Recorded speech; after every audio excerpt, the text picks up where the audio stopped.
नमस्कार विद्यार्थी मित्रांनो, मी अभिलाष मोराडे ऑनएस अकॅडमीच्या युट्यूब चॅनलवर पुन्हा तुम्हा सगळ्यांचे स्वागत करतोय. विद्यार्थी मित्रांनो, एमपीएससी राज्यसेवा मुख्य परीक्षा 2026च्या अनुषंगाने इथं मी आज तुमच्यासाठी 100 दिवसाचा तुमचा प्लॅन कसा असला पाहिजे, वेळेचं नियोजन तुम्ही कसं करायला पाहिजे, कोणता विषय कधी अभ्यासला पाहिजे की जेणेकरून तुमची जी मुख्य परीक्षा येणारी ती तुम्ही क्रॅक करू शकाल अशा प्रकारची हमी देणारा प्लॅन इथे मी तुम्हाला सांगणार आहे विद्यार्थी मित्रांनो. आणि हा प्लॅन 15 जून पासून सुरू होणार आहे.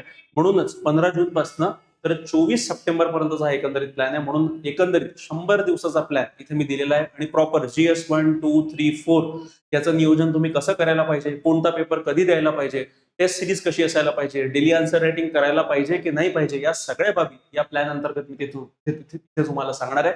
आणि यामध्ये विशेष करून तुम्हाला एक्सेल शीट जी आहे म्हणजे 100 दिवसाच्या प्लॅनची एक्सेल शीट देखील दाखवणार आहे की कशा पद्धतीने आपण नियोजन केलेलं आहे. आणि या प्लॅन अंतर्गत तुमचे टेस्ट पेपर वगैरे सगळ्या बाबी इथे मी इन्क्लूड केलेल्या आहेत. चला तर सुरुवात करूया. सर्वप्रथम हे लक्षात ठेवा विद्यार्थी मित्रांनो की काही बेसिक बाबी ज्या आहेत ज्या तुम्हाला माहित असल्या पाहिजे ते आपण पहिले डिस्कस करू. हे बघा, पेपरला सामोरे जाताना किंवा अभ्यास सुरू करताना मी अपेक्षा करतो की तुम्ही ऑलरेडी अभ्यास सुरू केला असेल, ठीक आहे. पण अभ्यास सुरू करताना म्हणजे स्पेसिफिकली हा जो प्लॅन आहे हा प्लॅन आम्ही 15 जून पासून तिथे सुरू करायचं ठरवलेलं आहे, ठीक आहे. आता 15 जून पासून तर हा चालणार आहे 24 सप्टेंबर पर्यंत, ठीक आहे. तर कशा पद्धतीने चालणार आहे, काय चालणार आहे हे तुम्हाला डिटेलमध्ये मी एक्सेल शीटमध्ये दाखवणारच आहे. पण पेपरच्या आधी पहिले थोडं मार्कांचं समीकरण समजून घेणं आवश्यक आहे. ज्याला मार्कांची बेरीज कळली, कारण हे लक्षात ठेवा विद्यार्थी मित्रांनो, तुम्ही जर मुख्य परीक्षेचा अभ्यास करत असाल तर तुम्ही भ्रमात आहात यावाल्या की जर नाही सर माझ्याकडे जास्त नॉलेज असेल आणि तर मला चांगले मार्क मिळतील, असं राहत नाही, ठीक आहे. नॉलेज आवश्यक आहे, पण नॉलेज सोबत तुम्हाला बेसिकली समीकरण कळलं पाहिजे की कुठून कमी मेहनतीत जास्त मार्क तुम्ही मिळवू शकता. अशा पेपरला थोडी तरी तुम्हाला प्रायोरिटाईज करणं आवश्यक आहे. म्हणजे काही पेपर असे आहेत मेन्स परीक्षेमध्ये की कितीही तुम्ही प्रयत्न करा, कितीही तुम्ही मेहनत करा, पण एक मार्क जे आहे ते मार्क एका लिमिटच्या वरती वाढू शकत नाही. जसं उदाहरणार्थ GSचे पेपर, GS 1, 2, 3, 4 हे पेपर असे आहेत विद्यार्थी मित्रांनो की तुम्ही किती चांगलं उत्तर दिलं तर तुम्हाला एकदम 250 पैकी 150 किंवा 200 मार्क मिळत नाही. पण तेवढेच एफर्ट जर तुम्ही ऑप्शनल सब्जेक्टवर टाकले, वैकल्पिक विषयावर टाकले, तिथे तुम्हाला कधी कधी असंही होतं की 500 पैकी म्हणजे दोन्ही पेपर पकडून 300 मार्कापर्यंत जातं. म्हणजे प्रत्येकी तुम्हाला 150 पर्यंत मार्क मिळू शकतात एका पेपरमध्ये. आणि एवढे मार्क GS मध्ये मिळवायला खूप कठीण जातं विद्यार्थी मित्रांनो. आणि जनरली आतापर्यंत एमपीएससीचा तर एकच पेपर झालाय, पण युपीएससी मध्ये कधीही 130 किंवा 120च्या वरती मार्क दिले गेलेत नाहीत. म्हणून लक्षात ठेवा की पहिले पेपरचं समीकरण समजून घेणं आवश्यक आहे. बघा, मुख्य परीक्षेत एकंदरीत तुम्हाला किती पेपर द्यायचे, तर 9 पेपर तुम्हाला द्यायचे. यापैकी तुमचे जे 2 पेपर आहे ते कशाचे पेपर आहे, ते भाषेचे पेपर आहे. आणि हे पेपर कसे आहे, हे पेपर क्वालिफाईंग आहे, म्हणजे यांचे मार्क फायनल स्कोअर मध्ये मोजल्या जात नाही, ठीक आहे. आता हे पेपर जनरली जर तुम्ही म्हणाल सर भाषेचेच पेपर आहे ना, क्वालिफाईंगच आहे, अशा परिस्थितीत मला अभ्यास करायचा का, तर उत्तर हो आहे. पण हे एकदम म्हणजे पेपरच्या 1-2 दिवसाआधी तुम्ही थोडं वाचन केलं तरी चालतं, ठीक आहे. त्यानंतर महत्वाचे जे पेपर आहे, पहिला पेपर असतो विद्यार्थी मित्रांनो एसएचा, निबंधाचा एक पेपर. आता हा पेपर किती मार्कांचा आहे, 250 मार्कांचा आहे, ठीक आहे. त्यानंतर GSचे 4 पेपर, GSचे 4 पेपर 1, 2, 3 आणि 4. एकंदरीत हे 4 पेपर किती मार्कांचे आहे, प्रत्येकी 250 मार्क म्हणजे 1000 मार्क. त्यानंतर शेवटला पेपर कोणता आहे, शेवटला पेपर ऑप्शनल पेपर 1 आणि ऑप्शनल पेपर 2, हे दोनही पेपर मिळून किती मार्क, 500 मार्क. प्रत्येकी 250 मार्कांचा एक पेपर असेल. आता एकंदरीत बघा, एकंदरीत जर टोटल केली 1750 मार्कांची टोटल आहे. आणि मी तुम्हाला आताच सांगितलंय की हे जे GSचे मार्क पेपर आहे 4 पेपर, त्या 4 पेपरमध्ये मॅक्झिमम तुम्ही मार्क मिळवून तुम्ही मॅक्झिमम मार्क मिळू शकता 500 मार्क, मॅक्झिमम 500 मार्क, ठीक आहे. कारण आतापर्यंतचा इतिहास आहे युपीएससीचा की 500च्या वरती जाणारे फार कमी आहे, ठीक आहे. 510, 520 इथपर्यंतच गेलेले आहे, त्याच्या वरती तर मार्क कधीही मी पाहिलेले नाहीत. आणि एमपीएससीचं देखील मी तुम्हाला सांगतोय की जनरली 1000 पैकी मॅक्झिमम जे मार्क जाणार आहे ते 450 ते 500च्या घरात जाईल. म्हणजे ऍव्हरेज मार्क 400 ते 450च्या घरात असतात. पण जर तुम्ही खूपच चांगले उत्तर लिहिले, तुम्ही जाऊन तुमची मजल 500, 510, 520 पर्यंत जाईल, पण त्याच्यावरती तुमचे मार्क GS मध्ये जाऊ शकत नाही. आता तुम्ही म्हणाल सर असं का बरं आहे, तर बघा विद्यार्थी मित्रांनो, कोणतंच उत्तर परफेक्ट राहत नाही. आणि आयोग जेव्हा तुमचा पेपर चेक करतो, मग 15 मार्काचा प्रश्न असेल तर मॅक्झिमम मार्क 7.5, 7-7.5 दिले जातात. आणि जर 10 मार्काचा प्रश्न असेल तर मॅक्झिमम मार्क 5.5-6 पर्यंत, 4.5-5-6 पर्यंत तिथे मार्क मिळतात. म्हणजे कधीही पैकीच्या पैकी मार्क दिले जात नाही. त्यामुळे जो स्कोअर असतो तो 500च्या जवळपासच असतो टॉपरचा, आणि मग त्याचे बाकीचे जे विद्यार्थी आहेत ते मग त्याच्या खालीच असतात. पण ऍव्हरेज आपला स्कोअर जो असला पाहिजे तो 450 ते 450च्या घरात आला म्हणजे बेटर मार्क आहे असं जीएस मध्ये कन्सिडर मी करूया. ठीक आहे, म्हणजे काय तर एवढी मेहनत करून पूर्ण महिने जर तुम्ही वर्षभर जीएस वरच मेहनत घातली तर तुम्ही हार्ट टू हार्ट कुठपर्यंत जाल, 500 पर्यंत जाईल. आणि दुसरं जर झालं, एक ऑप्शनल आहे आणि एक एसए आहे. ठीक आहे, 4 जीएस पेपर सोडले तर एक ऑप्शनल सब्जेक्ट आहे आणि दुसरा एक एसए सब्जेक्ट आहे. तर लक्षात ठेवा यामधला असे सब्जेक्ट कोणते आहे की ज्यामध्ये तुम्ही मेहनत कमी टाकून जास्त मार्क स्कोअर करू शकता, तर असा सब्जेक्ट आहे विद्यार्थी मित्रांनो एसए. ठीक आहे, हा असा सब्जेक्ट आहे की तुम्ही इमानदारीने आतापासून जे 2-3 बेसिक लेक्चर्स आहेत ते तुम्ही बघून टाका. मी स्वतः घेतलेले आहेत की एसए कसा लिहायचा, काय लिहायचा, तेवढं जरी तुम्ही बघितलं आणि त्याच्या आधारावर तुम्ही 5 किंवा 6 एसए जरी लिहिले आणि ते एसए प्रॉपरली जर तुम्ही बघितलं, त्याच्यात ते स्ट्रक्चर कसं आहे, बरोबर फ्लो आहे की नाही आहे, एक पॅराग्राफ मधून दुसऱ्या पॅराग्राफ मध्ये मी जेव्हा जातो तेव्हा कनेक्शन लागत आहे की नाही आहे, या बेसिक बाबी जरी तुम्ही बघितल्या तरीही तुम्हाला एसए मध्ये 250 पैकी म्हणजे किमान तुम्ही आतापासून 5 किंवा 6 एसए जरी लिहिले तरी तुम्ही इझिली 250 पैकी 120 ते 130च्या घरात मार्क स्कोअर करू शकता. ते काय किती एसए लिहायचे, फक्त 5 किंवा 6 एसए. म्हणजे संडे टू संडे जरी तुम्ही एसए 6 लिहिले ना तरी तुम्ही इझिली 120 ते 130च्या घरात तुम्हाला मार्क मिळेल. आणि एवढेच मार्क मिळायला जीएस मध्ये खूप जास्त मेहनत करावी लागते विद्यार्थी मित्र. एका पेपरमध्ये मी सांगतोय बरं, इथे तुम्हाला फक्त 6 एसए लिहून ठीक आहे तुम्हाला किती 250 पैकी 120 ते 130 मार्क मिळू शकतात. म्हणून जो इझिली मार्क आहे म्हणजे ज्याला मार्क्स इन हँड आपण म्हणतो, हातातले मार्क, त्यामधला पहिला पेपर असतो इथिक्स एसएचा. त्यानंतर ऑप्शनल सब्जेक्ट दुसरा पेपर जो आहे ज्याला मी मार्क्स इन हँड म्हणतो तो कोणता आहे, तर ऑप्शनलचा पेपर. का बरं तुम्हाला सांगतो, कारण ऑप्शनल सब्जेक्ट जनरली याच्यामध्ये 2 पार्ट असतात, एक स्टॅटिक सेक्शन असतो आणि एक डायनामिक सेक्शन असतो. आता जर तुमचा वैकल्पिक विषय पूर्ण स्टॅटिक आहे जसं इतिहास, आता इतिहासामध्ये जनरली डायनामिक काहीच नाही राहत. ठीक आहे, तर मग अशा वेळेस जर तुमचा पूर्ण सब्जेक्ट स्टॅटिक आहे म्हणजे त्याच्यात बदल आहेच नाही, ज्या गोष्टी ऑलरेडी विचारल्या गेल्या त्याच्याच आधारावर किंवा इकडले तिकडले प्रश्न येऊ शकतात. म्हणजे काय, तुम्ही जर तो कन्सेप्ट जर वाचला असेल तर डेफिनेट चान्स आहे की त्याच कन्सेप्टवर तुम्हाला वेगळ्या पद्धतीनं प्रश्न विचारला जाऊ शकतो. म्हणजे काय, तर अगेन ऑप्शनल सब्जेक्ट 1 आणि 2 जर यांचा तुम्ही चांगल्याने अभ्यास केला तर तुम्ही 500 पैकी तब्बल तुम्ही 250 ते 300 पर्यंत मजल मारू शकता. हे बघा, ज्याचा अभ्यास एकदम चांगला असतो ते कधी कधी 300 पेक्षा जास्त मार्क घेतात. म्हणून सांगतोय 250 ते 300 एवढे मार्क, या रेंजमध्ये मार्क तुम्ही स्कोअर करू शकता. म्हणजे तुम्ही ऑप्शनल मध्ये 500 पैकी किमान 60%, 70%, 60% तरी मार्क तुम्ही स्कोअर करू शकता. म्हणून हे काय आहे, मार्क्स इन हँड आहे. ठीक आहे, इथे 250 ते 300 जर तुम्ही टार्गेट ठेवला, सपोज 250 जरी ठेवला, ठीक आहे, म्हणजे 50% मार्क तुम्ही इथे सहज स्कोअर केले आणि इथे जर तुम्ही 120 ते 130च्या घरात स्कोअर केले तर काय तुम्हाला जीएस मध्ये फक्त 400 किंवा 420 जरी मार्क असेल तरी तुमचा स्कोअर कट ऑफच्या वरती येऊन जाईल आणि तुम्ही मुख्य परीक्षा तिथे पास करून टाकाल. म्हणून लक्षात ठेवा, नियोजन असं पाहिजे.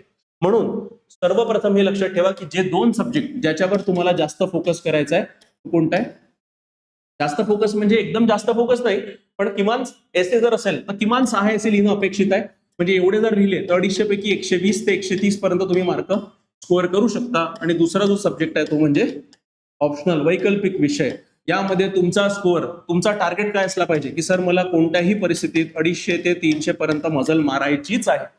आणि जर एवढं तुम्ही मारलं ना विद्यार्थी मित्रांनो तर इथेच तुमची लीड जनरेट होऊन जाते. आणि एकदा इथं जर लीड जनरेट झाली तर याचाच फायदा मग तुम्हाला इंटरव्ह्यूसाठी तिथं होतो. म्हणून लक्षात ठेवा, एसए आणि ऑप्शनल हे 2 फार महत्वपूर्ण तिथे सब्जेक्ट्स आहेत आणि यांच्यावर तुम्हाला लक्ष आतापासून म्हणजे 15 जून पासून देणं आवश्यक आहे. म्हणून आपण जो इथे मी तुम्हाला प्लॅन सांगणार आहे त्या प्लॅन मध्ये मी विशेष करून तुम्हाला ऑप्शनल सब्जेक्टची तयारी पहिल्या दिवसापासून म्हणजे 15 जून पासून तुम्ही ऑप्शनलला हातात घेतलं पाहिजे.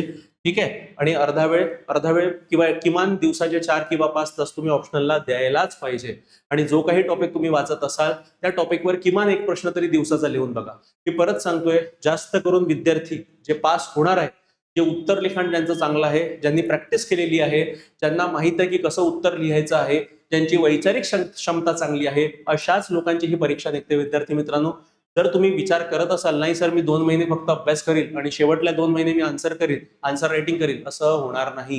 म्हणून सांगतोय, आता जेवढं वाचायचं आहे तेवढं ऑलरेडी तुम्ही वाचलेलं आहे. मी अपेक्षा करतो जर तुम्ही ऑप्शनल सब्जेक्टचं देखील प्लॅनिंग करत असाल तर याच्या आधीच तुम्ही किमान एकदा तरी ऑप्शनल सब्जेक्ट तुम्ही वाचून तुमचा झाला पाहिजे.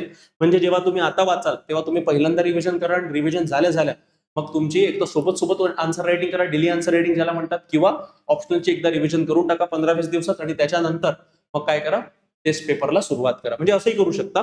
तर बेसिकली लक्षात ठेवा, एसे आणि ऑप्शनल हे तुम्हाला यांचा अभ्यास तुम्हाला शेवटपर्यंत इथून करायचा आहे. मग एसे साठी बघा, एसे साठी जे काही टॉपिक्स येतात ते कुठनं येतात, जीएस मधनच टॉपिक एसे मध्ये विचारले जातात. म्हणजे त्याचा जेव्हा तुम्ही जीएसचा अभ्यास करता, जो डेटा तुम्ही जीएस साठी कलेक्ट करताय तोच डेटा तुम्हाला एसे मध्ये आवश्यक येणार आहे. आणि ऑप्शनचं झालं तर ऑप्शनचा तुम्हाला अभ्यास जो आहे, दिवसाचा 4 तास मिनिमम अभ्यास तुम्हाला करणं अपेक्षितच आहे. आणि हा अभ्यास तुम्हाला शेवटपर्यंत न्यावाच लागणार आहे. कारण तुमचा टार्गेट किती आहे इथं, 250 ते 300. मी तर म्हणतो सरळ 300चा टार्गेट ठेवा. कारण इथे बघा, इथे जर तुम्हाला मॅक्झिमम मार्क 300 मिळाले, 300 प्लस 130 म्हणजे किती झाले, 430. विद्यार्थी मित्रांनो बघा, 3 पेपर मध्ये मिळून 430, ऑप्शनचे 2, एसेचा 1, 3 पेपर मिळून 430, आणि तिथे जीएसचे 4 पेपर मिळून तुमचा जो जर स्कोअर 400 पर्यंत गेला तर 400 प्लस 430 म्हणजे 830चा स्कोअर आहे. खूप चांगला स्कोअर. म्हणजे तुम्हाला, मला वाटतं कट ऑफ याच्यापेक्षा कमी जर राहिला आणि 50 मार्काची लीड मिळाली, सरळ तुमच्या हातात डीवायएसपी डेप्युटी कलेक्टरचं पद राहील. म्हणून लक्षात ठेवा, नियोजन असं करा. ठीक आहे, नाही 300 एकदम मिळाले, 300च्या ऐवजी 250 मिळाले, आणि इथे 130च्या ऐवजी 120च मिळाले, तर काय होईल, ते अगेन स्कोअर बघा, 370. आरामात 370 ते 430च्या रेंजमध्ये तुमचे मार्क यायलाच पाहिजे या एसे आणि ऑप्शनच्या 2 पेपरमध्ये. लक्षात ठेवा, अशा प्रकारचं नियोजन करायचंय. म्हणून एसे असा पेपर आहे की याला नजरअंदाज करू नका. फक्त किती एसे, तर आतापासून फक्त 6 जरी एसे लिहिले, पण प्रत्येक एसेमध्ये आपला चुका शोधा, काय त्याच्यात बदल करायचे हे बघा. ठीक आहे, स्ट्रक्चर बरोबर आहे की नाही आहे, प्रेझेंटेशन बरोबर होत आहे की नाही होत आहे, सगळे मुद्दे, मल्टी डायमेन्शनल टॉपिक्स मी ऍड करताय की नाही करताय, या सगळ्या बाबी तपासा. आणि एसे वाचताना फ्लो येतोय की नाही होत आहे, रिपिटेशन होत आहे की नाही हेही बघा. सगळ्या बाबी तुम्हाला बघायच्या. आणि एसे मध्ये सर्वात महत्वाची गोष्ट म्हणजे तुमचं प्रेझेंटेशन, तुमचा अप्रोच, तुमचे विचार, या सगळ्या बाबी तपासल्या जातात. म्हणून लक्षात ठेवा, एसे खूप सोपा आहे, पण अगेन बेसिक गोष्टीवर तुम्हाला काम करणं अपेक्षित आहे. म्हणून तुम्हाला म्हणतो की 6 एसे तरी किमान देऊन बघा. 3 एसे थोडे जे करंटचे टॉपिक आहे त्याच्यावर या, 3 एसे थेरॉटिकल किंवा काही फिलॉसॉफिकल टाईपचे टॉपिक असेल त्याच्यावर लिहून बघा. म्हणजे दोन्ही प्रकारचे जर एसे आले तर तुम्ही तयार तिथे असले पाहिजे, की जेणेकरून आपल्याला कोणत्याही हालतीत किमान 250 पैकी 120 ते 130 मार्क स्कोअर करायचा, असाच टार्गेट करून तिथे निश्चय करा आणि त्याच्या मागे लागा. म्हणून एसे आणि ऑप्शनल आतापासून करायचं आहे हे तुम्ही गृहीत धरा, आणि त्याच्यासोबत जो मी तुम्हाला प्लॅन सांगणार आहे तो तुम्हाला इम्प्लिमेंट करायचाच आहे. आणि हे लक्षात ठेवा विद्यार्थी मित्रांनो, मी अजून सांगतोय आणि परत रिपीट करतो, उत्तर लिखाण महत्वाचं आहे. जो विद्यार्थी इथून उत्तर लिहेल त्याची ही परीक्षा आहे. जो उत्तर लिखाण करणार नाही तो आउट ऑफ द रेस आहे, पहिलेच रेसच्या बाहेर जाणार. आणि उत्तर लिखाण तुम्हाला कधीपासून सुरू करायचे, तर मी हा जो प्लॅन तुम्हाला सांगतोय या प्लॅन अंतर्गत डेली आन्सर रायटिंग आहे तुमची. म्हणजे किमान एक तरी प्रश्न लिहा, किमान एक तरी प्रश्न लिहा. म्हणजे कसं तुम्हाला कळून येईल की बेसिकली तुमचं काय चुकतंय, काय नाही चुकत आहे, बरोबर तुमचं स्ट्रक्चर बनत आहे का, इंट्रोडक्शन, बॉडी कन्क्लुजन, एवढ्या तरी बाबी तुमच्या येत आहेत का, एवढं तरी किमान तुम्हाला तिथे कळून येईल. आणि त्याच्या आधारावर तुम्ही इम्प्रूव्हमेंट करू शकता, की जर काल जे माझं उत्तर लिहिलं आज मी त्याच्यापेक्षा काही वेगळं लिहिण्याचा प्रयत्न करतो किंवा इम्प्रूव्ह करायचा प्रयत्न करतो, असं जरी तुम्ही केलं तरीही तुम्हाला तुमच्या लिखाणात बदल जाणवून येईल. ठीक आहे, पण जर तुम्ही उत्तर लिखाण केलं नाही आणि फक्त याच्यावर राहिले की नाही सर मी अभ्यासच करतो, अभ्यास आहे की अभ्यास, हाच पाढा तुम्ही लावला, अभ्यास चांगला होईल, पण लिखाणाची जर तुम्हाला प्रॅक्टिस नसेल तर शेवटी जो पेपर येईल हार्ट टू हार्ट तुम्ही 20 मधले 10-15 प्रश्न लिहून याल, तुमचं काहीही होणार नाही. आणि झालंय बरं विद्यार्थ्यांसोबत, ज्यांनी उत्तर लिखाणाची प्रॅक्टिस केली नाही, मग ते मराठी माध्यमातले असू द्या किंवा इंग्रजी माध्यमातले असू द्या, हार्ट टू हार्ट 20 पैकी 15-16 प्रश्नावर गेले आहेत, तिथपर्यंत त्यांनी मजल मारली, पण शेवटले 4 प्रश्न सोडवताच आले नाही. का बरं? कारण वेळच नाही पुरला. म्हणून लक्षात ठेवा, वेळेचं नियोजन फार महत्वाचं आहे. आणि हे जे काही टेस्ट पेपर मी इथे सांगितलेले आहे संडे टू संडे, या टेस्ट पेपरमध्ये प्रॉपरली तुम्हाला घडी ठेवायची आहे आणि वेळ लावून तुम्हाला सोडवायचा आहे. ठीक आहे, लक्षात ठेवा, तुमच्याकडे 20 प्रश्न आहे. ठीक आहे, 20 प्रश्न किती तासात? 180 मिनिटात. आणि या 20 प्रश्नामध्ये अर्धे 10 प्रश्न किती मार्काचे आहे? 10 मार्काचे आहे. आणि उर्वरित 10 प्रश्न किती मार्काचे आहे? 15 मार्कांचे आहे. तर 10 मार्काला किती? जवळपास 7 ते 7.5 मिनिटं वेळ तिथे मिळतो. आणि इथे 15 मार्काला जवळपास 10 ते 10.5 मिनिटं एवढा वेळ 15 मार्काचा प्रश्नाला मिळतो. आता तुम्ही म्हणाल की सर पहिल्या दिवशीपासून जेव्हा आम्ही उत्तर लिखाण करू, तर पहिल्या दिवशीपासून काय 7.5 मिनिटात लिहायचा का 10 मार्काचा प्रश्न, किंवा 15 मार्काचा प्रश्न काय 10-10.5 मिनिटात लिहायचा का? Again answer is no.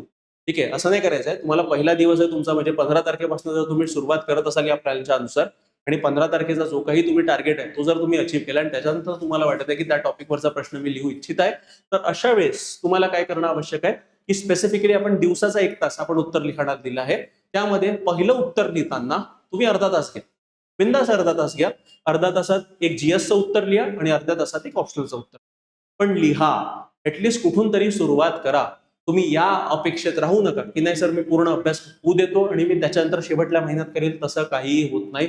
शेवटल्या महिन्यात तुमच्यामध्ये तीच भीती राहणार आहे, सर नाही आता 15 दिवसावर पेपर आहे, 1 महिन्यावर पेपर आहे, आता मी जर वाचील नाही तर कधी करील. अशा भावना आपल्या मनात येतात, असे विचार आपल्या मनात येतात आणि त्यामुळे आपलं उत्तर लिखाण राहूनच जातं. आणि शेवटी मग काय, पेपरचा दिवस उजाडतो आणि पेपरला जेव्हा आपण जातो तेव्हा आपल्याला रिअलाइज होतं अरे माझ्यात तर सगळे टॅलेंट होतं, मी तर 15 प्रश्न लिहिले, 5 प्रश्न कमी पडले. जर यदा कदाचित मी प्रॅक्टिस केली असती तर माझे 5 प्रश्नही झाले असते. अशा प्रकारचे विचार तुमच्या पेपरमध्ये. हे का बरं सांगतोय, कारण हे स्वतः मी अनुभवलेलं आहे. माझ्या पहिल्या अटेम्प्टला मी असाच अप्रोच घेतला होता की नाही होऊन जाईल, करून टाकू. मग शेवटी काय झालं, जेव्हा गेलो मी 20 पैकी 15-16 प्रश्न लिहिले, 4 प्रश्न सुटले. प्रत्येक जीएसच्या पेपरमध्ये तसं झालं. पण जेव्हा माझा दुसरा अटेम्प्ट होता तेव्हा मी कळून गेलो होतं मला की नाही अशा प्रकारचा अप्रोच चुकीचा आहे. आपल्याला उत्तर लिखाण करणं आवश्यक आहे. आणि दुसऱ्या अटेम्प्टमध्ये माझे सगळेच पेपर ऑलमोस्ट मी 20-20 सगळे प्रश्न लिहिले होते. पूर्ण पेपर मी कम्प्लीट करून आलो होतो. म्हणून परत परत सांगते, आणि हे एक्सपिरियन्सेस हे माझे स्वतःचे असले आणि मी विद्यार्थ्यांकडून ऐकलेले आहेत. आणि आम्ही ऑलरेडी हे पूर्ण जो प्लॅन मी तुम्हाला जो सांगणार आहे, ऑलरेडी हा प्लॅन आम्ही युपीएससी मध्ये इम्प्लिमेंट केलेला आहे आणि तिथून विद्यार्थ्यांनी रिझल्ट काढलेले आहेत. म्हणून परत परत सांगतोय, डेली आन्सर रायटिंग करा, ऍटलिस्ट एक तरी करा. जीएसचं करा एक दिवस ऑप्शनचं. इथं तर मी तुम्हाला प्लॅन मध्ये 2 सांगितलंय, एक जीएसचं आणि एक ऑप्शनचं. पण एकदम वेळेचं बंधन पहिले तरी इनिशियली लावू नका. पण ग्रॅज्युअली होऊ शकतं की तुम्हाला पहिले प्रश्न लिहिताना 30 मिनिटं लागेल. मग या 30 मिनिटाला मग तुम्हाला दुसऱ्या आठवड्यात 20 मिनिटावर आणायचं आहे. मग 20 मिनिटाला मग तुम्हाला 10 मिनिटात आणायचं आहे. आणि जर 10 मार्काचा प्रश्न असेल तर चौथ्या आठवड्यात तुम्ही त्याला 7 मिनिटात संपवण्याचा प्रयत्न करा. म्हणजे अशा पद्धतीनं जर तुम्ही आतापासून प्रॅक्टिस केली तर आता 30 मिनिटं लागेल, पण मग 20 मिनिटं होईल, मग 10 मिनिटावर येईल आणि मग 7 मिनिटावर येईल. अशा प्रकारचं तुम्हाला तुमची ट्रॅजेक्टरी राहिली पाहिजे, तुमचा पाथ राहिला पाहिजे. तुम्ही जर अपेक्षा करत असाल की नाही आज 30 मिनिटं लागत आहे आणि उद्या जाऊन मला एकदम मी 7 मिनिटात उतरली, असं होणार नाही. बघा, कन्सिस्टन्सी पाहिजे, ठीक आहे, विल पॉवर पाहिजे आणि चिकाटी पाहिजे. तर या क्वालिटी जर तुम्ही आतापासून तिथे जोपासल्या आणि त्या अनुषंगानं जर तुम्ही जो प्लॅन मी सांगितलं त्या अनुषंगानं जर तुम्ही काम केलं तर डेफिनेटली कोणीही तुमचा रिझल्ट तिथे रोखू शकत नाही. आणि गॅरंटी मी घेतोय, जर तुम्ही हा 100 दिवसाचा प्लॅन फॉलो केला तर मी गॅरंटी घेतो की रिझल्ट तुमचा येणारच आहे. अशा प्रकारचा हा प्लॅन आहे विद्यार्थी मित्रांनो. आणि मी फक्त बोलतोय म्हणून नाही, तर ऑलरेडी आम्ही या गोष्टी युपीएससी मध्ये तिथे इम्प्लिमेंट केलेल्या आहे. आता बघा प्लॅन बघा, प्लॅन कसा आहे तुम्हाला ते एकदा वरून दाखवतो. आणि जर तुम्हाला हा प्लॅन हवा असेल तर at the end of the session माझा नंबर देईल, माझ्या नंबरवर सरळ मेसेज करा, प्लॅन तुम्हाला देऊन देईल. बघा, 100 days GS plan for MPSC राज्यसेवा. याच्यामध्ये ऑप्शनल काय तर डेली बेसिसवर तुम्हाला 4 तास ऑप्शनल करायचा आहे. आता एकंदरीत हा जो प्लॅन मी इथे डिझाईन केलेला आहे याच्यामध्ये किती आहे, टोटल स्टडीवर 12. म्हणजे तुम्हाला आजपासून म्हणजे 15 तारखेपासून तुम्हाला दररोज 12 तास मिनिमम अभ्यास करणं अपेक्षित आहे. हे बघा विद्यार्थी मित्रांनो, हा प्लॅन कोणासाठी आहे परत सांगतोय, ज्यांनी ऑलरेडी पूर्व परीक्षा ज्यांची निघत आहेत अशा व्यक्तींसाठी, ज्यांचे मुख्य परीक्षेला सामोरे जाणार आहे 2026च्या, अशा लोकांसाठी हा प्लॅन आहे. म्हणून मी अपेक्षा करतो की ऍटलीस्ट तुम्ही history, geography, polity, economics, optional subject, ethics याचा एक वेळा तरी तुम्ही रिव्हिजन केली असली पाहिजे किंवा एकदा तरी वाचन तुमचं झालं पाहिजे. ठीक आहे, तर याच्यामध्ये तुमचा टोटल स्टडीवर आहे 12 तास. 12 पैकी तुम्हाला 4 तास ऑप्शनलला द्यायचे दिवसाचे, 6 तास तुम्हाला जीएसला द्यायचे, 1 तास तुम्हाला आन्सर रायटिंग करायचे आणि 1 तास तुम्हाला करंट अफेअर. म्हणजे यामध्ये तुमचं पेपर वाचन आलं, यामध्ये तुमच्या काही डेटा, काही तुम्हाला जर काही आकडेवारी दिसत असेल ते तुम्हाला लिहून ठेवायची आहे, जेणेकरून तुम्हाला मुख्य परीक्षेमध्ये जर त्या टॉपिकवर प्रश्न विचारला गेला तर तुमच्याकडे काय असले पाहिजे, नोट्स असले पाहिजे. बघा, शॉर्ट नोट्स कसे बनवायचे मुख्य परीक्षेसाठी त्याचा एक व्हिडिओ मी लवकरात लवकर घेऊन येतोय. त्यामध्ये मी तुम्हाला सांगणारच आहे की नोट्स कसे असले पाहिजे तुमच्या मुख्य परीक्षेसाठीच्या अनुषंगाने हे सगळं बाबी. तर याच्यामध्ये बघा, सुरुवात आपली होत आहे 15 जून पासून. 15 जून पासून आपण जो पहिले जीएसचा टॉपिक घेतलाय तो घेतलाय विद्यार्थी मित्रांनो GS2. कोणता टॉपिक घेतलाय, GS2 चा आपण टॉपिक घेतलाय. आणि या GS2 मध्ये प्रॉपर आपण 15 जून पासून डे वाईज टाईप म्हणजे स्टडी करायची आहे की रिव्हिजन करायची आहे की टेस्ट द्यायची आहे हे सगळं तिथे लिहिलेलं आहे. त्यानंतर सब्जेक्ट म्हणजे कॉन्स्टिट्यूशन आहे, पॉलिटीचा आहे, गव्हर्नन्स आहे, सोशल जस्टिस आहे, हे टॉपिक्स कोणते आहे, टॉपिकचे सब टॉपिक कोणते आहे, म्हणजे अशा पद्धतीनं प्रॉपर नियोजन. आणि टॉपिक मध्ये प्रॉपर टॉपिकचे नाव आहे की त्या दिवसात तुम्हाला तो टॉपिक कम्प्लीट करावाच लागेल. आणि बघा, प्रत्येक 7व्या दिवशी म्हणजे प्रत्येक रविवारी, आता इनिशियली जून महिन्यात मी कोणताही टेस्ट पेपर तिथे ठेवलेला नाहीये, पण जून महिन्यात काय संडे टू संडे तुम्हाला रिवाइज करायचं आहे. म्हणजे हे तुम्हाला प्रॅक्टिस लावायचे. रिव्हिजन डे जे काही तुम्ही आठवड्याभरात बसलाय ते, मग परत नेक्स्ट संडेला 28 तारखेला रिव्हिजन डे, मग त्याच्यानंतर जुलै महिन्यापासून तुमचे टेस्ट पेपर सुरू होणार आहे. ठीक आहे, हे लक्षात ठेवा. आता याच्यामध्ये तुम्हाला 12 तासाचा मी तुम्हाला अभ्यास सांगितलेला आहे. 12 पैकी 4 तास ऑप्शनल डेली बेसिसवर. 4 तास ऑप्शन झाल्यानंतर जीएस 6 तास, ठीक आहे. याच्यामध्ये तुमचा एसेचा सुद्धा अभ्यास आला. त्यानंतर 1 तासाची तुम्हाला आन्सर रायटिंग करायची आहे. आणि या आन्सर रायटिंग मध्ये मी तुम्हाला आताच सांगितलंय, आन्सर रायटिंग मध्ये तुम्हाला काय करायचं आहे विद्यार्थी मित्रांनो, तर आन्सर रायटिंग करताना तुम्हाला एक प्रश्न जीएसचा घ्यायचा आहे आणि एक प्रश्न तुम्हाला ऑप्शनलचा घ्यायचा आहे. आता बघा, काही काही विद्यार्थी म्हणतील नाही सर पहिल्या दिवशी घ्यायचा का? माझं म्हणणं आहे हो करा. कारण विद्यार्थी मित्रांनो, मी तुम्हाला माझा अनुभव सांगतो. माझा जेव्हा पहिला अटेम्प्ट होता आणि माझा ऑप्शनल PSIR होता, political science and international relation, मी स्वतः उत्तर लिखाण न केल्यामुळे माझा पहिला अटेम्प्ट हुकला होता. आणि हुकण्याचं कारण काय होतं, तर मला ऑप्शनल सब्जेक्टमध्ये कमी मार्क मिळाले होते. हे लक्षात ठेवा. म्हणून परत सांगतोय की आन्सर रायटिंग मध्ये एक जीएसचा घ्या आणि एक ऑप्शनलचा घ्या. आणि दोन्ही ना मी अर्धा अर्धा तास दिलाय सुरुवातीला. मग हाच वेळ तुम्हाला कमी करत करत 10 मिनिटं 7 मिनिटावर आणायचा आहे आणि ग्रॅज्युअली तुम्हाला वेळ कमी करायचा आहे. हे तुमचं टार्गेट असलं पाहिजे. ठीक आहे. तर हे झालं याच्यामध्ये. त्यानंतर बघा, प्रॉपर आम्ही रिव्हिजन आणि 5 जुलैपासून प्रॉपर 1 जुलै नंतर 5 जुलैपासून तुमची टेस्ट होणार आहे. ठीक आहे. तर आता पहिले GS2 घेतलाय. GS2 का बरं घेतलं त्याचंही कारण आहे. कारण हा सब्जेक्ट असा आहे, पॉलिटी सब्जेक्ट, की तुम्ही हा मल्टिपल टाइम रिवाइज केलेला असतो. म्हणून पहिले सुरुवात करताना असा विषय निवडा की ज्याच्यात तुम्ही कम्फर्टेबल, जेणेकरून तुमच्याकडे बऱ्यापैकी नॉलेज आतापर्यंत तुम्ही पूर्वचा अभ्यास केलाय तर त्याच्यासाठी आहेच तुमच्याकडे. आणि त्याच नॉलेजचा वापर करून तुम्हाला इथे काय करायचं, उत्तर लिखाण करायची आहे. म्हणून GS2 पहिले निवडलाय. मग त्याच्यानंतर GS1 आहे, मग त्यानंतर GS4 आहे इथिक्सचा पेपर, आणि मग शेवटी GS3 आहे. कारण GS3चे टॉपिक्स जनरली अगेन पूर्वमध्ये जास्त करून येतात. म्हणून तशा पद्धतीनं आम्ही प्लॅन आउट केलंय. म्हणजे पहिले GS2, मग GS1, मग GS3 आणि मग शेवटी मग GS4 आणि मग शेवटी GS3 अशा पद्धतीने आहे. ठीक आहे. तर आता इथे GS2चा अभ्यास झालाय. तर 5 जुलैला तुमची जी आहे टेस्ट राहील प्लस रिव्हिजन राहील. आणि इथे तुम्हाला एक एसे सुद्धा लिहायचा आहे. GS2 टेस्ट 1 प्लस एसे. ठीक आहे. हे प्रॉपरली आहे. तर याच्यामध्ये मग 5 तारखेला पहिला पेपर झाला. मग दुसरा पेपर नेक्स्ट संडे म्हणजे 12 जुलैला, त्यामध्ये सुद्धा GS2चा पेपर टेस्ट 2 प्लस एसे. मग त्यानंतर GS2 चे दोन पेपर झाले. मग तुमचं सुरू होतं विद्यार्थी मित्रांनो GS1चा सेगमेंट. ठीक आहे. मग तुमचा सुरू होईल GS1चा अभ्यास. मग GS1च्या अभ्यासात प्रॉपर टेस्ट 3 प्लस एसे. ठीक आहे. मग याच्यानंतर परत नेक्स्ट संडेला तुमचा GS1चा पेपर टेस्ट 4 प्लस एसे. म्हणजे अशा पद्धतीनं प्रॉपर मग GS1 GS2 आपण कंबाईन केलेला आहे. मग त्यानंतर तुमचा सुरू होतो GS4चा सब्जेक्ट, म्हणजे इथिक्स आपण 3ऱ्या क्रमांकावर घेतलाय. आणि याचे तुमचे तब्बल 3 पेपर होणार आहेत. GS4चा टेस्ट 6, टेक्स्ट 7, टेक्स्ट 8. आणि याच्यामध्ये एसे सुद्धा तुम्हाला तिथे लिहायचे आहे. ठीक आहे. हे झालं. मग याच्यानंतर मग GS3 शेवटी आपण घेतलेला आहे. त्यामध्ये economics, agriculture, internal security, disaster management, environment, हे सगळे टॉपिक तुम्हाला इथे आणि इथे सुद्धा टेस्ट घेतलेले आहे. आणि हे टेस्ट तुमचे कधीपर्यंत चालणार आहे, 20 सप्टेंबरचा शेवटला तुमचा याच्यातला 12वी टेस्ट आहे. मग याच्यानंतर तुमचा हा जो प्लॅन आहे हा 22 सप्टेंबरला संपत आहे. पण त्याच्यानंतर आपण फुल लेंथ टेस्ट घेणार आहे GS1, 2, 3 आणि 4 चे 23 आणि 24 या तारखेला. म्हणजे हा प्रोग्राम सुरू होणार आहे 15 जूनला आणि संपणार कधी आहे, तर संपणार आहे 24 सप्टेंबरला. आणि प्रॉपर हे फुल लेंथ टेस्ट म्हणजे काय, त्याच्यात पूर्ण 20च्या 20 प्रश्न जसा आयोगाचा पेपर होतो तशा पद्धतीनं तुम्हाला हे पेपर द्यायचे आहेत. आणि अशा पद्धतीनं आपण हा पूर्ण प्रोग्राम इम्प्लिमेंट करणार आहे. आणि हे बघा प्रॉपरली सायंटिफिक पद्धतीनं गेलाय बरं. आता तुम्ही म्हणाल की सर GS4 पहिले का बरं नाही घेतलं असं, तर हे असं नाहीये. आम्ही याच्यासाठी GS4 पहिले नाही घेतलाय, कारण बेसिकली तुमचं जे कम्फर्टेबल सब्जेक्ट आहे ज्याच्यात तुमचा हात आहे, पहिले अशा सब्जेक्ट पासून जर आपण सुरुवात केली आणि मधात जर आपण GS4 घेतला तर डेफिनेटली त्याचा आउटपुट तुमचं चांगलं येऊ शकतं आणि तुमचं ऑलरेडी कॉन्फिडन्स बुस्टअप झालेला राहील. ठीक आहे. त्या अनुषंगानेच आम्ही पूर्ण प्लॅन केलेला आहे. आणि GS4 वर आमचा जास्त करून भर आहे, कारण 250 मार्कांचा पेपर आहे. 250 पैकी किमान आमचा टार्गेट आहे 120 पर्यंत तरी तुम्ही पोहोचलेच पाहिजे. ठीक आहे. 110 ते 120 तुमचा स्कोअर आलाच पाहिजे अशा पद्धतीने केलाय. म्हणून त्याचे पेपर सुद्धा जास्त घेतले आम्ही, की GS4 नवीन सब्जेक्ट आहे. मग त्या अनुषंगाने त्याचे 3 सेक्शनल पेपर आहे आणि एक फुल फ्लेजेड मग शेवटला पेपर आम्ही इथे घेणार आहे. अशा पद्धतीनं पूर्ण हा पेपर प्लॅन जो आहे 100 दिवसाचा हा प्लॅन केलाय विद्यार्थी मित्रांनो. आणि यामध्ये तुम्हाला ऍक्च्युअल ज्या पद्धतीनं आयोगाचे प्रश्न असतात त्या पद्धतीनंच तुम्हाला हा पूर्ण तिथे प्लॅन आम्ही डिवाइड केलेला आहे. आणि यामध्ये तुम्हाला दररोज किती तास अभ्यास करायचा आहे, 12 तास अभ्यास करायचा आहे. 4 तास तुम्हाला GS ला द्यायचेच आहे. मग 6 तास तुम्हाला 4 तास तुम्हाला ऑप्शनलला द्यायचे. ठीक आहे. 6 तास तुम्हाला कशाला द्यायचे, तर लक्षात ठेवा 4 तास ऑप्शनल. ठीक आहे. 6 तास तुम्हाला GS ला द्यायचे. ठीक आहे. त्यानंतर 1 तास तुमचं आन्सर रायटिंग.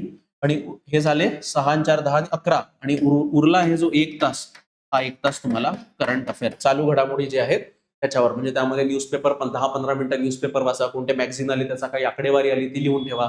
ठीक आहे. म्हणजे या सगळ्या बाबी तुम्हाला या 1 तासात तिथं करणं अपेक्षित आहे. अशा पद्धतीनं तुम्हाला एकूण जे टोटल नंबर ऑफ अवर्स प्रत्येक दिवशी जो अभ्यास करायचा तो मिनिमम 12 तास करायचा आहे. आणि हे बघा विद्यार्थी मित्रांनो, की जर तुमची पूर्व परीक्षा निघत आहे आणि तुम्ही मुख्य परीक्षेसाठी एलिजिबल आहात, तर तुम्ही फार कमी लोकात आहात हे लक्षात ठेवा. म्हणजे तुम्ही ऑलरेडी एक मोठा जो अडथळा आहे तो तुम्ही पार केलेला आहे. आणि आता जेमतेम तुमच्याकडे मुख्य परीक्षेचा एक दुसरा अडथळा आहे आणि हा अडथळा पूर्वपेक्षा कमी आहे हे लक्षात ठेवा. कारण इथे उत्तर लिखाण करताना लक्षात ठेवा, 10 मार्कांपैकी जर तुम्हाला काही येत असेल तुम्ही लिहून या. जर काही येतही नसेल तरी तुम्ही काही मुद्दे लिहून आले आणि ते जर मुद्दे त्या टॉपिकशी निगडीत असले तर तुम्ही 10 पैकी ऍटलीस्ट 1-2 मार्क तिथे मिळवू शकता. म्हणून लक्षात ठेवा, उत्तर लिखाण ही सर्वात मोठी चांगली अपॉर्च्युनिटी आहे तुमच्यासाठी. हे हे असं समजू नका की नाही सर एमसीक्यू असतं तर बरं झालं असतं. एमसीक्यू मध्ये नुकसान काय होतं, 2 मार्काचा जर प्रश्न असला, बरोबर असला तर 2 पैकी 2 मिळतात, चुकीचा असला तर 2 पैकी 2ही जातात आणि वरतून निगेटिव्ह जातात. इथे तसं नाहीये. इथे जर तुम्ही प्रश्न ब्लँक सोडला किंवा तुम्ही प्रश्नामध्ये काही मुद्दे लिहून आले आणि ते मुद्दे जर समोरच्याला नाही पटले, तो निगेटिव्ह मार्क नाही टाकणार. म्हणून लक्षात ठेवा, आपल्याला जर मुद्दे काही आठवत नसतील आणि काही जर 1-2 मुद्दे आठवले, तुम्ही 10 पैकी ऍटलीस्ट 1-2 मार्क तर घेऊ शकता. तो याचा प्लस पॉईंट आहे. आणि इथे फक्त काय आहे तुम्हाला, इथे फक्त तुम्हाला एकच गोष्ट करायची, प्रश्नाची डिमांड समजून घ्यायची. आणि हे जे डेली आन्सर रायटिंगचं मी इथे सांगितलेलं आहे, हे डेली आन्सर रायटिंग मी स्वतः 15 जून पासून आपण साईड बाय साईड घेणारच. तिथेही आपण सुरुवात पॉलिटीपासूनच करणार आहे. म्हणजे काय, तर तुम्ही अभ्यास करत असाल तर तुम्ही फायदा तिथूनही घेऊ शकता. म्हणजे तो डेली आन्सर रायटिंग प्रोग्राम मी याच्यासोबत इंटिग्रेट केलेलाच आहे. म्हणजे अशा पद्धतीनं 100 दिवसाचा प्लॅन आहे आणि याच्यामधले बेसिकली तो डेली आन्सर रायटिंग प्रोग्राम तर फ्री ऑफ कॉस्ट आहे, सगळ्यांसाठी आम्ही ओपनली कंडक्ट करतोय. तो जर तुम्हाला जॉईन करायचा असेल तर अगेन तुम्ही काय करा, तुम्ही तुमचा मोबाईल फोन उचला आणि सरळ मला माझ्या नंबरवर कॉल करा, 8806242059 या नंबरवर. आणि फक्त मला मेसेज करा sir daily answer writing join करायचं आहे, किंवा हा जरी प्लॅन तुम्हाला हवा असेल, की एक्सेल शीट हवी असेल, तर सरळ मोबाईल फोनवर मला मेसेज करा किंवा कॉल करा. आता हा पूर्ण जो 100 दिवसाचा प्लॅन आहे विद्यार्थी मित्रांनो, या प्लॅन अंतर्गत प्रॉपर आम्ही टेस्ट पेपर सुद्धा कंडक्ट करणार आहे आणि हे टेस्ट पेपर प्रॉपर तुमचे चेक करून मिळतील.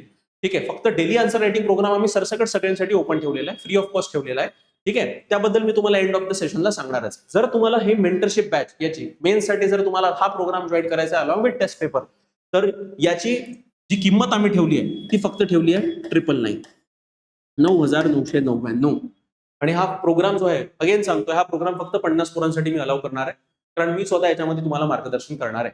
तर 9,999 ची किंमत आहे. यामध्ये तुमचे टेस्ट पेपर सुद्धा इन्व्हॉल्ड आहे आणि टेस्ट पेपर प्रॉपर ज्या पद्धतीनं आयोग चेक करतं असेच चेकर आमच्याकडे आहे, तेच तुम्हाला तिथे पेपर चेक करून देणार आहे. ठीक आहे. तर या अंतर्गत हा पूर्ण डे वाईज मी तिथे प्लॅन तुम्हाला देणार आहे आणि त्या अंतर्गत मग प्रॉपर जे टेस्ट पेपर आहे तुमचे ते तुम्हाला तिथे त्यावेळेस द्यायचेच आहे. आणि ते मी एन्श्युअर करणार, जर कोणी दिला नाही पेपर तर मी स्वतः फोन करणार त्याला, कारण सांग काय झालं काय नाही झालं या सगळ्या बाबी. तर म्हणजे काय, तर ह्या प्रोग्राम अंतर्गत बेसिकली मी तुमच्याकडनं अभ्यास करून घेणार आहे. कशासाठी, मुख्य परीक्षा 2026च्या अनुषंगानं. म्हणून जर तुम्ही सिरियस असाल, जर तुम्हाला कोणत्याही परिस्थितीत 2026 मध्ये पोस्ट पाहिजेच असेल, तर मोबाईल फोन उचला आणि मला माझ्या नंबरवर डायरेक्टली कॉल करा. तर अशा पद्धतीनं विद्यार्थी मित्रांनो हा पूर्ण मेंटरशिपचा प्रोग्राम जो आहे, हा पूर्ण प्रोग्राम तिथे मी स्वतः तिथे कंडक्ट करणार आहे. ठीक आहे. तर अगेन तुम्हाला सांगतोय, जर तुम्हाला मार्गदर्शन हवं असेल मुख्य परीक्षेसाठी किंवा कुठून सुरुवात करावी काय करावी हा जर तुम्हाला प्रश्न पडलेला असेल, तर हा प्लॅन तुमच्यासाठी योग्य प्लॅन आहे. तुम्ही पहिल्यांदा मुख्य परीक्षा देऊ द्या किंवा याच्या आधी जरी तुम्ही मुख्य परीक्षा दिली असेल आणि तुम्हाला योग्य अप्रोच काय आहे, कसा असतो, या सगळ्या बाबींची कमतरता असेल, तर हा प्लॅन जर तुम्हाला पाहिजे असेल तर सरळ मोबाईल फोन उचला आणि मला माझ्या नंबरवर कॉल करा किंवा मेसेज करा 8806242059 याच्यावर. किंवा तुम्हाला जर अशाच प्रकारचे करंट अपडेट्स हवे असतील किंवा एमपीएससी संदर्भात काही माहिती हवी असेल, तर आमचा टेलिग्राम चॅनल आहे, हा व्हिडिओ पॉज करा आणि हा QR कोड स्कॅन करा किंवा डिस्क्रिप्शन मध्ये आमच्या टेलिग्राम चॅनलची लिंक दिलेली आहे, तिथून देखील आमचं टेलिग्राम चॅनल तुम्ही जॉईन करू शकता. आणि सर्वात महत्त्वपूर्ण म्हणजे, जर तुमची पूर्व परीक्षा निघत असेल विद्यार्थी मित्रांनो, पण तुम्हाला 2027चा टार्गेट अचीव्ह करायचा आहे, त्या अनुषंगानं अश्वमेध बॅच तिथे आम्ही लॉन्च केलेली आहे. आणि ही अश्वमेध जी बॅच आहे ही मेंटरशिप बॅच आहे. या अंतर्गत 1 to 1 मेंटरशिप आम्ही प्रोव्हाइड करणार आहे. मी आणि माझ्यासोबत दीपक सर आहेत. आम्ही याच्या अंतर्गत देखील फक्त 50 पोरं घेतोय आणि यामध्ये आमचं टार्गेट तोच आहे. डेली बेसिसवर आम्ही तुम्हाला प्लॅन करून देणार आहे की आतापासून तुम्ही कसा अभ्यास केला पाहिजे 2027च्या अनुषंगानं, की जेणेकरून तुमचं पोस्ट तुमच्या हातात असली पाहिजे. तर हा प्लॅन पूर्ण याच्या अंतर्गत आहे. याच्या संदर्भात देखील तुम्हाला जर माहिती हवी असेल तर अगेन माझ्या नंबरवर तुम्ही डायरेक्टली कॉल करू शकता. नंबर तुम्हाला आता जो सांगितलाय तोच आहे. पण हा जो प्लॅन आहे मेंटरशिपचा अश्वमेधचा, हा बिगिनरसाठी नाही आहे. म्हणजे जर तुम्ही नवीन असाल तुमच्यासाठी नाही, तुम्ही किमान 1 किंवा 2 अटेम्प्ट दिलेले तिथे असले पाहिजे. त्यानंतर लक्षात ठेवा, जर तुम्ही मुख्य परीक्षेला सामोरे जाता विद्यार्थी मित्रांनो, किंवा तुम्हाला उत्तर लिखाणाची प्रॅक्टिस करायची आता अशा लोकांसाठी एमपीएससी राज्यसेवा मुख्य परीक्षा 2026च्या अनुषंगानं free answer writing mains program तिथे मी लॉन्च करतोय. हा प्रोग्राम 15 जून पासून दररोज तिथे सुरू होणार आहे. त्यासाठी आम्ही एक टेलिग्राम ग्रुप बनवलेला आहे. त्या टेलिग्राम ग्रुपची लिंक मी तुम्हाला शेअर करेल. जर तुम्ही सिरियस असाल तर तुम्ही तुमचा मोबाईल फोन उचला आणि सरळ मला माझ्या वैयक्तिक नंबरवर डायरेक्टली कॉल करा. मी तुम्हाला ते टेलिग्राम चॅनलची लिंक पाठवेल आणि मग तुम्ही तिथून जॉईन करू शकता. हा ग्रुप आम्ही ओपन ठेवलेला नाहीये. आमचा उद्देश एवढाच आहे की फक्त सिरियस विद्यार्थी याच्यात आले पाहिजे.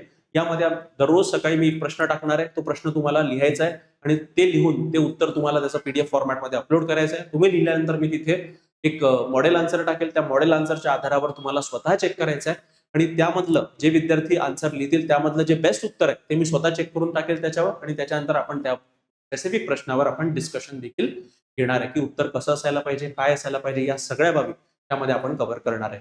तर जर तुम्हाला उत्तर लिखाणाची ही बॅच डेली आन्सर रायटिंगची जॉईन करायची असेल विद्यार्थी मित्रांनो आणि जर तुम्ही 2026 मुख्य परीक्षेला सामोरे जात असाल तुम्ही ही बॅच जॉईन करायलाच पाहिजे विद्यार्थी मित्रांनो. हे लक्षात ठेवा. डेफिनेटली तुम्हाला याचा फायदा तिथं झाल्याशिवाय राहणार नाही. ठीक आहे. म्हणजे ही बॅच जॉईन केली तर उत्तर लिखाणाचा तुमचा जो प्रॉब्लेम आहे तो तुमचा सॉल्व्ह होईल. या व्यतिरिक्त जर तुम्हाला इथिक्स या विषयामध्ये काही प्रॉब्लेम असतील किंवा इथिक्सचे जे क्लिष्ट कन्सेप्ट आहेत तुम्हाला समजण्यास प्रॉब्लेम येत आहे, कोणत्या गोष्टी कराव्या इथिक्सात, थिंकर्स कसे वाचावे, काय वाचावे आणि स्पेसिफिकली डायग्रामॅटिक फॉर्म मध्ये इथिक्स कसं शिकावं, हे सगळ्या गोष्टी आहेत इथिक्सच्या बॅच मध्ये तुम्हाला निलेश सर तिथे प्रोव्हाइड करणार आहे. जर तुम्हाला या बॅच संदर्भात माहिती हवी असेल तर मोबाईल फोन उचला आणि निलेश सरांना डायरेक्टली कॉल करा 94036940.